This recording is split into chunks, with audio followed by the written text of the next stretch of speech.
EDSI, pilit na tinatapos ang love team at kapag nagkataon, meron nga daw pong mauospital. Dr. Love, talagang tumututol. Ang tanong ng lahat, ano ba talaga ang tatapusin?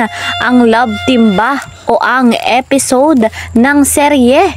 Yan po ang ating patuloy na bibigyan ng linaw. Isa munang magandang araw at gabi sa inyong lahat, saan mang sulok ng mundo. Special shoutout po sa lahat ng mga EDSI supporters, mga EDSI lovers dyan. Special shoutout po sa inyong lahat. Mega love shoutout naman po sa mga ka-member ko sa Karepa, Kalingap Reactor Partner, mga OFW, silent viewers dyan. Mega love shoutout po sa inyong lahat. Huwag naman nating pagsawa ang suportahan ang ama ng lahat, ang ama ng Kalingap, Kuya Val Santos Matubang. Gayon din po si Kalingap Rob, kasama ng kanilang may bahay, Ate Edna Vlogs and Jackie Tapia. Marami pa po silang nais tulungan, nais lingapin. Kaya po sa hindi pa nakakapag-subscribe, isubscribe niyo po yung channel nila at patuloy nating panoorin yung kanilang vlogs. Ayunin pa nila sa mundong ito ang marami pang matulungan, mabigyan ng financial assistance, scholarship at pabahay. Ako naman pong inyong lingkod, Kalingap Kiel, patuloy na naglalambing. Sa bago po sa aking munting channel, please po subscribe, like and share my videos. And don't forget, click the notification bell para lagi po kayong updated sa aking mga videos. Dito na tayo sa ating topic, mga kalingap. At si Dr. Love nga po ay nagpahayag na ng kanyang saloobin patungkol nga po dito. Nag-break na sila. Nako! Nag-break na sila. Delikado na yan. Agoy! Bakit naman ganun yan? Bakit ganun naman ang nangyari? Ha? Yan nga po mga kalingap ay yung live ni Dr. Love.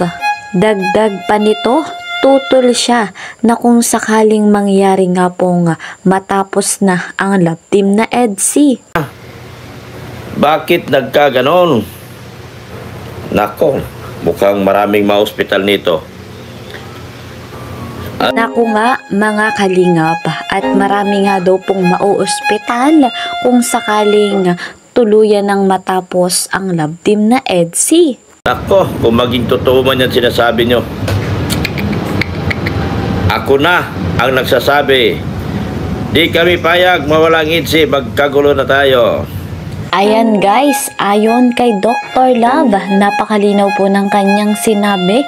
Isa siya sa tututol at hindi papayag na matapos na ang love team nga po na EDSI, ang tambalang Papa Eds at Viancy. Iwala lamang tayo mga kalingap at hindi rin po tayo papayag na matapos na nga pong tuluyan ang EDSI dahil ang natapos lamang po ay yung serye, yung kanilang video doon nga po sa Hong Kong. We love EDSI forever love, kaya naman patuloy tayong susuporta sa tambalang ito. Kahit anong mangyari mga kalingap ay patuloy nating tatangkilikin ang nakakakilig na tambalang ito. Atid natin mga kalingap ang kanilang kaganapan at napansin nga po natin na lumalalim na ang kanilang pagmamahalan. Kaya naman itong lumalaganap, kumakalat na matatapos na ang EDSI ay hindi po yan totoo.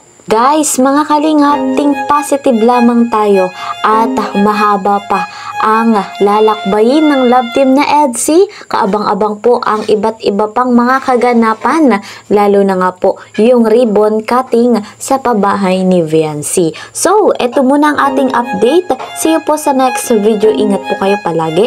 Bye-bye!